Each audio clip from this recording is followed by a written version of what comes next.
Mandare un po' il telefono a pigiare da Luculi, come ha detto l'altra volta all'Adriana de Stagien, un rendito senese, ma va la pigiare da Luculi, che se va come a dire, va la pigiante quello posto, però intendemo se ben,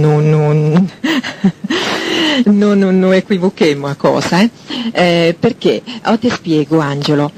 in via Luculi, anni e anni fa, questo me l'ha detto proprio una persona che mio proprio una figliola, che si ricordava questo negozio Chie, o si chiamava Luculi,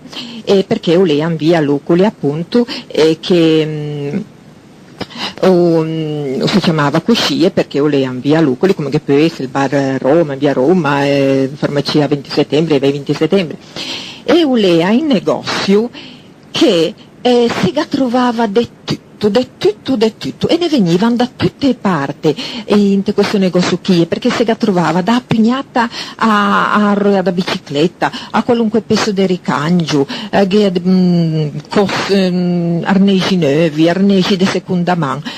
qualunque cosa lì si trovava, e ne venivano da tutte le parti, fino anche proprio, anzi, ancora più dai paesi,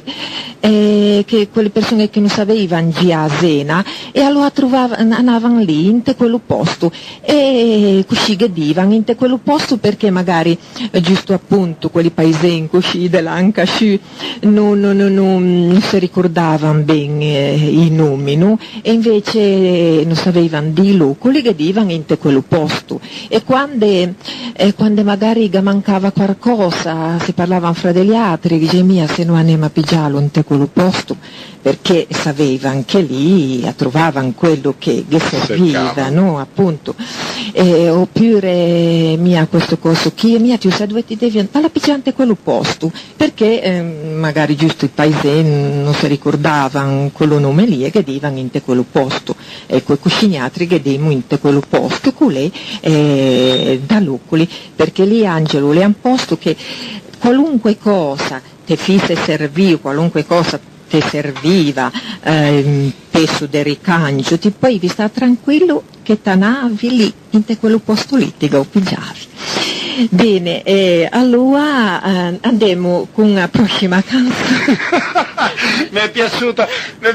l'ultima frase, l'hai detta troppo bene. Bene, e a questo punto, guarda, per rompere un po' l'atmosfera mandiamo i saluti della mamma Amelia, che mi ha telefonato come al solito dandomi la romanzina. Poi mamma Amelia mi spiegherai cosa volevi dirmi in separata sede, e la nonna Amelia saluta tutti, fa tanti auguri a tutti i festeggiati di oggi, e saluta tanto la Anna che ride.